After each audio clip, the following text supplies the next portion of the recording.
Hello fellow Star Trek fans, welcome back to a brand new episode of 10 Forward, the Star Trek show summary and recap series brought to you as part of the Clonestar podcast. I am your host Mike Overton, and in this week's episode we are checking out Season 5, Episode 9 of Star Trek Lower Decks. This week's episode is entitled Fissure Quest. I can't believe there's just one more left to go after this. But with that in mind, we better get into it.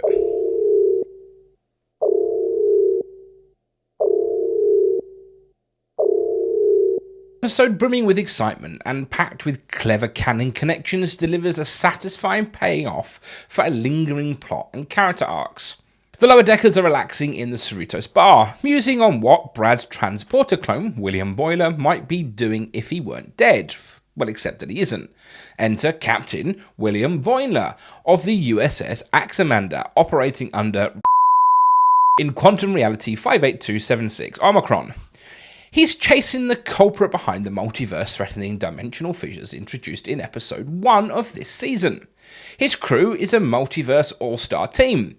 T'Pol is his XO, Curzon is his chief of security, and a married Garak and Bashir are bickering in sickbay. The ship is mostly manned by Harry Kims, thrilled to find a two-pipe Harry Kim in an escape pod.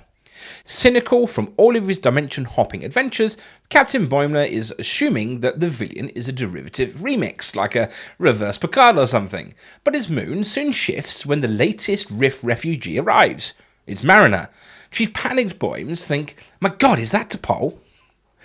Whilst taking a breather, T'Pol and Curzon Dax exchange barbs, with her softening toward his zest for life despite his reckless sodium intake. The Doctor duo debate on which reality to settle in post-mission, and the new Lieutenant Kim struggles with being the only promoted Kim. Oh, that's a shame. Though others seem to be fine with it. This Mariner, who's a brilliant engineer, devises a way to track the Rift Maker, energizing Boimler to set a trap.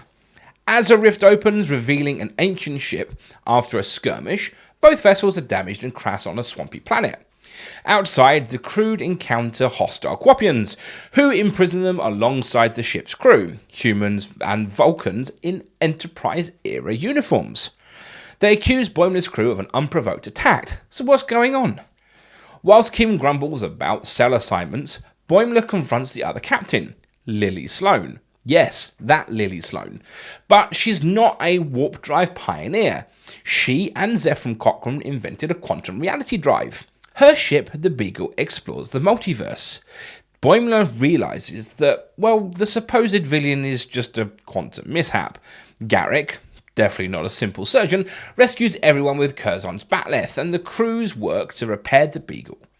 Sloane inspires Boimler, sharing her discoveries about humanity across all of the realities they've visited. But the Beagle suddenly takes off, piloted by who? Well, who else? The Kims. Lieutenant Kim, well, he's snapped, aiming to bring the Kims to his universe to climb the ranks. However, his comrades revolt after realising his betrayal. Kim ignores Lily's warning to get the damaged Beagle could destroy the multiverse, and activates another rift. The heroes are too far to stop him, but Engineer Mariner pushes herself to the limit, enabling a risky micro jump. On the Axamander, Curzon is mortally wounded during a fight he had with the Quopians, and T'Pol takes on the memories of the Dax symbiont. Meanwhile, Bashir and Garak share a heartfelt moment in sickbay. On the Beagle, the Kims overthrow Lieutenant Kim and beam themselves out before the ship gets destroyed. The rift destabilises, threatening, well, all realities. Lily proposes redirecting the damage to just one. But which one?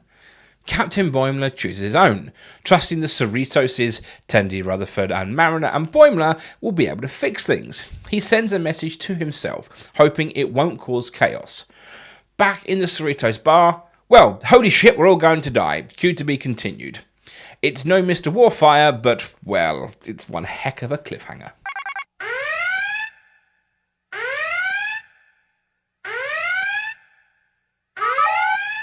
Now, everything's not always good, but I really struggled to find anything I didn't like this week. This week's episode to me is a 10 out of 10. It did everything right. It had a great storyline. It had incredible guest stars.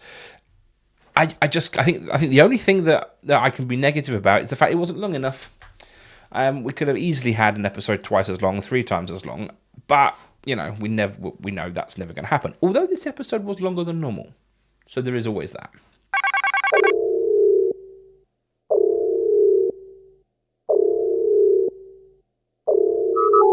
Do you know what? This is my favourite episode of the season so far. Obviously, I haven't seen episode 10 yet, so we'll have to wait and see. But I loved it. I really loved this episode. There are so many little Easter eggs and little nuggets thrown in here and there. First off, Boimler now has a beard. It's fully grown in, and he's now the mirror image of his mirror self. That's a bit of a tongue twister. We finally get to see what happens to William Boimler after, we know that he joined Section 31 in a previous season. The crew are incredible on the Axamander. They really are. We've got T'Pol, we've got Dax, Curzon Dax this time. And I thought it was hilarious that the rest of the crew is made up of Harry Kims. Let's face it, Harry Kim has been the butt of all Star Trek jokes because he's the only one that never got promoted. So I just thought it's hilarious that the entire ship this time is just, manned with Harry Kims. But there we go. It just made me laugh. I like the fact that the slightly deranged Kim has 2 pips.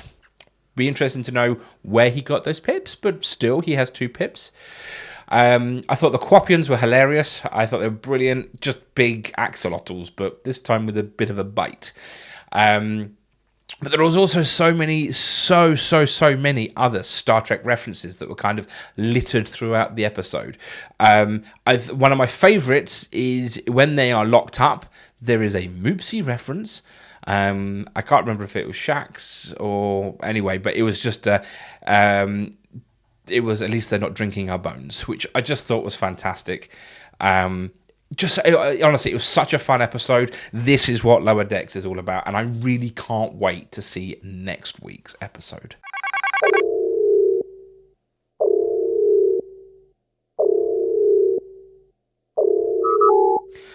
My standout moment this week, after 30 years, finally, Bashir and Garak are finally a couple. I thought, do you know what? It was just such a really nice way to nod the platonic relationship that we had between them in DS9. My standout moment. It was wonderful, and it was just hilarious the fact that they were literally bickering like an old couple throughout the whole time as well. And I just loved it. I just really, really loved it. So yes, my standout moment this week is, Bashir and Garak are finally husbands, which I loved. I really did.